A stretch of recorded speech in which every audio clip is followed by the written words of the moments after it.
मेरी दीदी शादी के रात घर से भाग गई थी। पापा ने उसका दहेज ऊपर वाले कमरे में रखवा दिया था और उसे ताला लगाकर बोले, अगर किसी ने उस कमरे को खोला तो मेरा मरा मुंह देखेगा। तभी सब घर वाले डर गए और कई महीनों तक उसके पास नहीं गया। एक रात पापा को दूध का गिलास उस कमरे में ले जाते हुए देखा तो छुपकर पीछे चली गई। और जैसे ही मैंने दरवाजे के अंदर झांका, मेरे तो पैरों तले से जमीन ही निकल गई। मेरा नाम रश्मि है। मैं इलाहाबाद में रहती हूँ। मेरी ज़िंदगी बड़ी ही अजीब तरीके से गुजर रही थी, क्योंकि मुझे किसी की गलती का कर्ज चुकाना पड़ रहा था। हम दो बहनें और एक छोटा भाई था। बड़ी बहन बहुत ही खूबसूरत और पापा की लाडली भी थी। मुझे अपनी बहन प्रिया से बड़ी मोहब्बत थी, इसलिए मैं उसके जैसा ही बनना चाहती थी। हमेशा पापा प्रिया दीदी की तारीफ ही किया करते थे और कहते थे कि मेरी बड़ी बेटी की कोई गलती हो ही नहीं सकती। लेकिन वक्त ने उन्हें गलत साबित कर दिया था। दीदी भी तो इंसान थी और इंसान से ही गलती होती है। मेरी बहन अपनी ग्रेजुएशन की पढ़ाई पूरी कर ली थी। उसके लिए रिश्तेदारों की तरफ से बहुत सारे रिश्ते आने लगे थे और जो भी उसे देखता तुरंत ही उसे पसंद कर लेता। पापा ने सोचा कि अगर एक घर में मैंने अपनी बेटी को दे दी तो दूसरे रिश्तेदार भी बिना वजह मुझसे नाराज हो जाएंगे। इसलिए पापा ने फैसला कर लिया कि जहाँ कोई रिश्तेदारी दूर दूर तक ना हो, वहाँ मेरी दीदी की शादी करेंगे। तब शायद मेरे पापा को ये बात का अंदाजा नहीं था वह कितनी बड़ी गलती करने जा रहे हैं। उन्होंने इतना बड़ा फैसला करने से पहले दीदी से एक बार उनके दिल की बात को मालूम कर लेना चाहिए था। पर पापा ने दीदी का फैसला मर्दों के साथ ले जाकर किया और वो लड़के को पसंद कर कर मम्मी से बोले, प्रिया की शादी मैंने तय कर दी है। लड़का बहुत ही अच्छा है और बहुत ही अच्छे लोग हैं। खाते पीते अमीर परिवार के हैं। हमारी बच्ची बहुत ही खुश रहेगी। मम्मी बिल्कुल चुप हो गई। सिर्फ मम्मी ही नहीं, हम लोग भी ये खबर सुनकर चुप हो गए। हम दो बहनें और एक कमरे में ही बैठे हुए थे, एक दूसरे की तरफ सवाल भरे नज़रों से देख रहे थे कि क्या हुआ है और ये कैसे हो सकता है। दीदी बिल्कुल सोच में पड़ गई थी। अगले रोज मम्मी हम बहनों के कमरे में आई थी। मम्मी कहने लगी, प्रिया अच्छे से तैयार हो जाना, आज लड़के वाले तुम्हें देखने आएंगे। ये सुनकर प्रिया दीदी मम्मी से कहने लगी, मुझे पापा से ये उम्मीद नहीं थी। तब मम्मी चौंक गई। उन्होंने प्रिया का हाथ पकड़ लिया और कहने लगी, मेरी बच्ची बताओ, अगर तुम्हें कोई और पसंद या अगर तुम किसी लड़के से प्यार करती हो तो मैं तुमसे वादा करती हूँ कि मैं शादी तुम्हारी वहीं करवाऊंगी जहाँ तुम चाहती हो। ये सुनकर प्रिया दीदी कहने लगी, नहीं माँ, मैं ऐसा नहीं चाहती और ना ही मैं किसी लड़के को पसंद करती हूँ, मगर फिर भी मेरे दिल को अजीब लग रहा था। ये सुनकर मम्मी कहने लगी, बेटी मैं समझ सकती हूँ कि शादी के बाद ये लड़कियों की घबराहट बढ़ जाती है, पर तुम चिंता मत करो, तुम्हारी शादी तुम्हारे पापा अच्छे घर में ही करवाएंगे।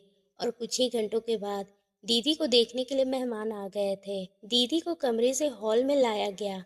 सभी लोग दीदी को देखकर बहुत ही खुश हो गए थे और लड़के की तरफ से ये शादी के लिए हाँ कर दी गई।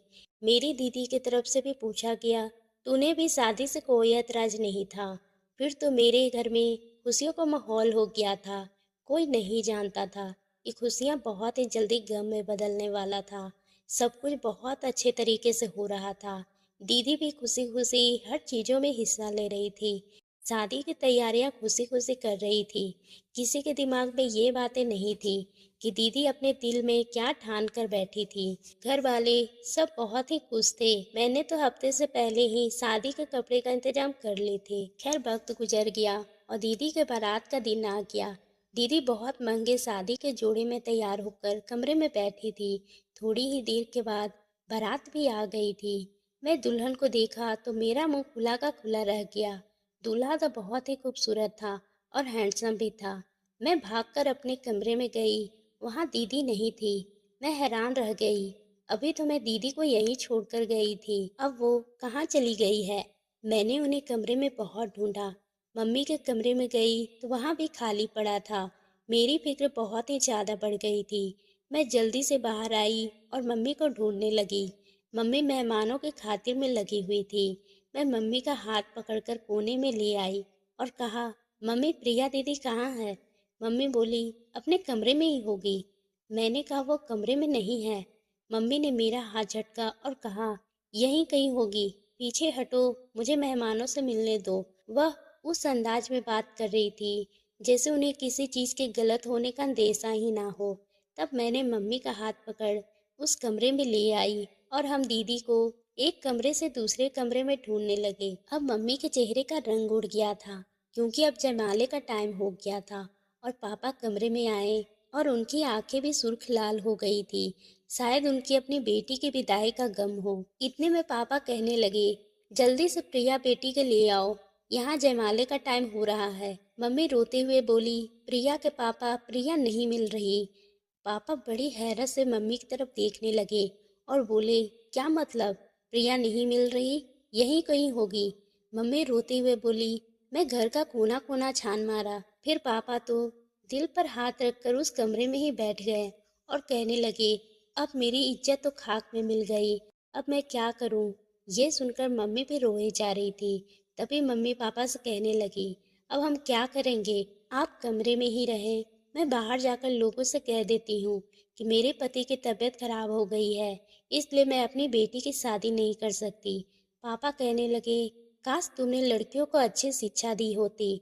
मम्मी सबके सामने जाकर कह दी कि मेरे पति का दिल का दौरा पड़ा है, ऐसे में अपनी बेटी को विदा नहीं कर सकते। आप लोगों की बड़ी मेहरबानी होगी कि आप लोग आए और आप लोग वापस बारात लेकर जाएं और फिर किसी दिन अपनी अमानत को फेरा डलवाकर सादगी से शादी कर ले जाएं। हर तरफ बातें होने लगी थी। मम्मी खुद को कमरे में बंद कर ली थी। लोग तरह तरह की बातें कर रहे थे और हमारे पास उनका जवाब नहीं था। इसलिए हम सब एक ही कमरे में दुबक के बैठे हुए थे। हमने कभी नहीं सोचा था कि प्रिया दीदी ऐसा भी कर सकती है। मम्मी बेचारी बहुत ही शर्मिंदा हुए जा रही थी।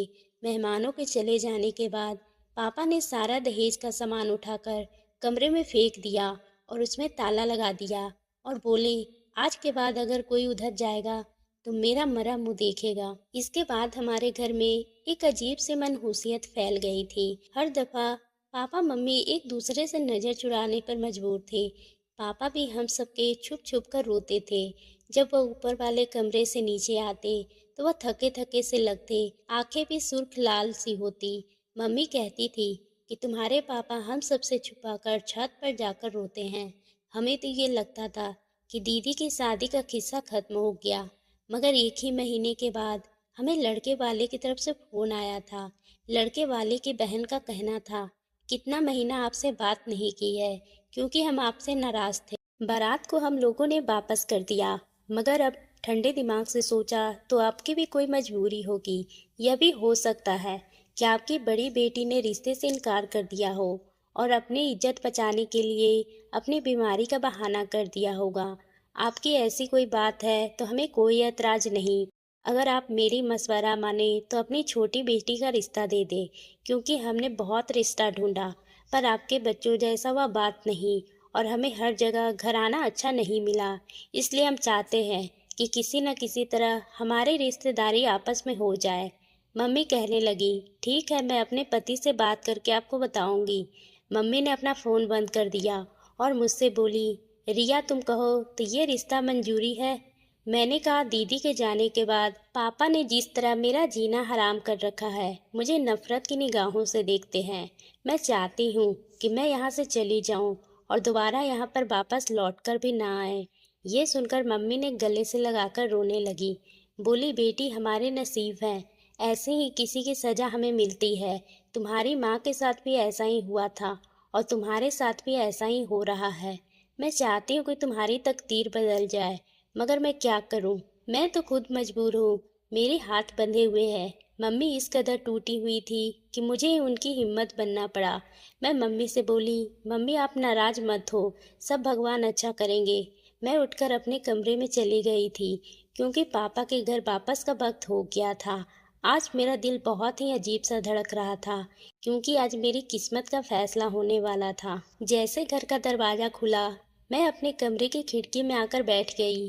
पापा घर आए। पापा पहले इधर उधर देखे और आंगन से एक थाली लेकर वह दबे कदमों से किचन में चले गए थे और उसमें से थोड़ी सी खाना और एक गिलास दूध लेकर धीरे धीरे सीढ़ियाँ चढ़ने लगे और फिर छत पे चले गए। मैं बिल्कुल हक्का बक्का रह गई थी यह सब जो मेरी नज़रों के सामने हो रहा था, मैं बिल्कुल भी विश्वास नहीं कर पा रही थी। आज मम्मी पापा के जाने के बाद भी कमरे से बाहर क्यों नहीं निकली थी? क्योंकि पहले हमेशा जब पापा काम से वापस आया करते थे, तो मम्मी सब कुछ छोड़ छाड़ कर पापा के पास जाया करती थी और उनसे खाने का पूछती थी, फिर ताज़ा रोटियां बनाकर देती थी। खैर मुझे कुछ समझ नहीं आ रहा था, इसलिए मैं मम्मी के कमरे में गई तो पता चला कि मम्मी तो सो रही थी। खैर पापा आधा घंटे के बाद छत से उतर आए थे। उनकी हालत अजीब सी हो रही थी। मैं ये सब अपने कमरे की खिड़की से देख रही थी।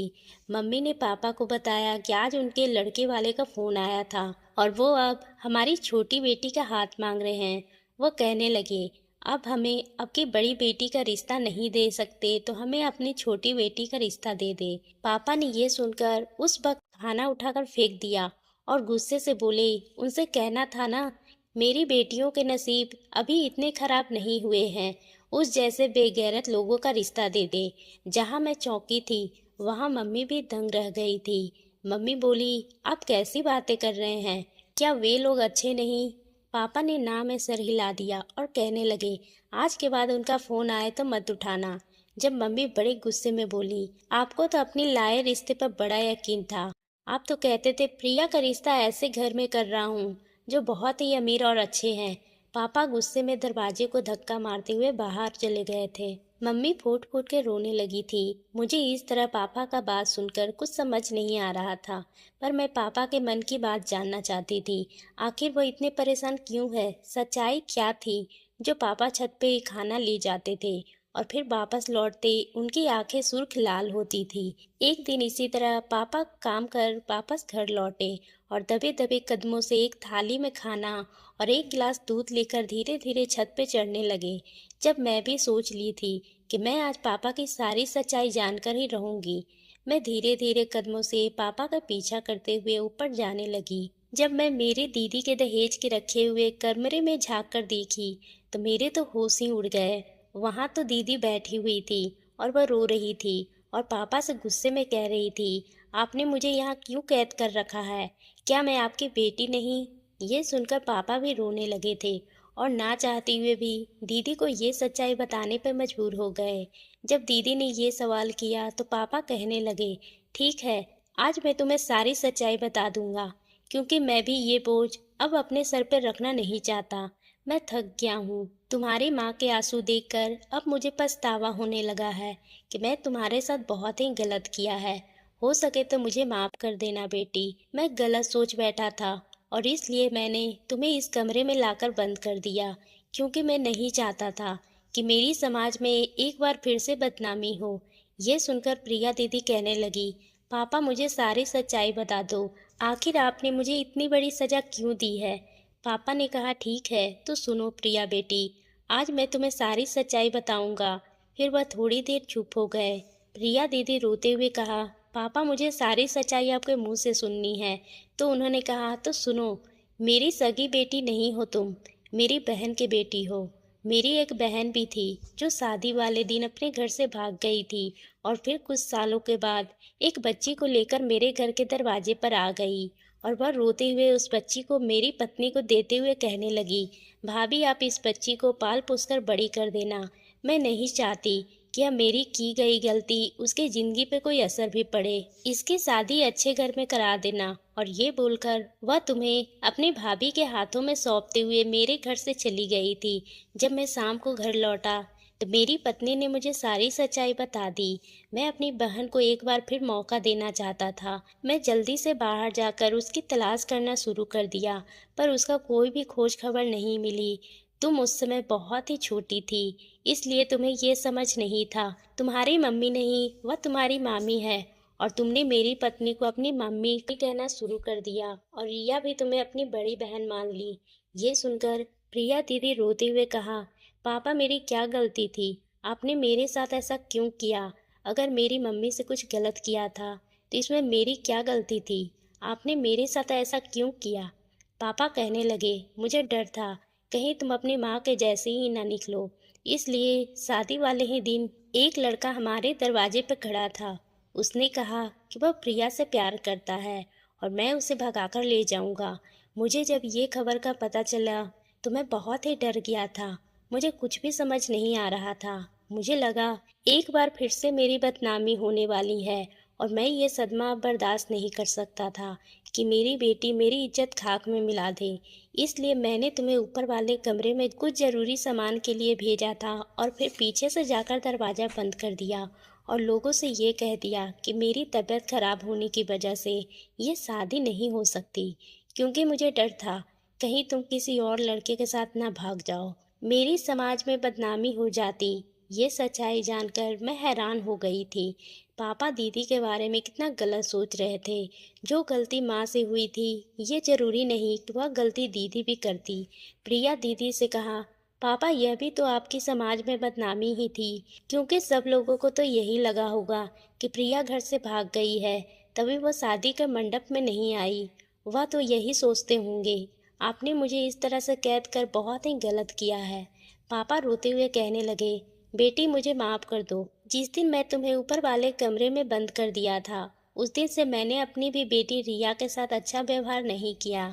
तुम्हें लगता होगा कि मैं तुम्हारे साथ जागती की है, लेकिन सच तो ये है कि मैं समाज के लोगों से डर गया था। लोग बेटियों के भाग जाने के बाद कई बातों का सामना करना पड़ता है और मैं क्या मुँह दिखाता। इसलिए मैंने ये गलती तुम्हारे साथ की है, तुम मुझे माफ़ कर दो। लेकिन मुझे अब समझ आ गया है कि मैं बहुत ही बड़ी गलती की है। अब मैं तुम्हें अपने परिवार में फिर से शामिल करना चाहता हूँ। मैं नहीं जानता था कि जो गलती कुछ साल पहले की थी, वह फिर से यह कहकर पापा ने दीदी को गले से लगा लिया। मैं भी पीछे ही खड़ी थी। मैं भी जाकर दोनों के गले से लगकर रोने लगी और फिर कहने लगी, ये ज़रूरी नहीं कि बेटियां गलत हो और वो माँ बाप के डर को ना समझ पाए। तो दोस्तों, आपको ये कहानी कैसी लगी? अगर पसंद आई हो तो आप मेरे चैनल को सब्सक्राइब करना ना भूलें और बेल आइकन को भी प्रेस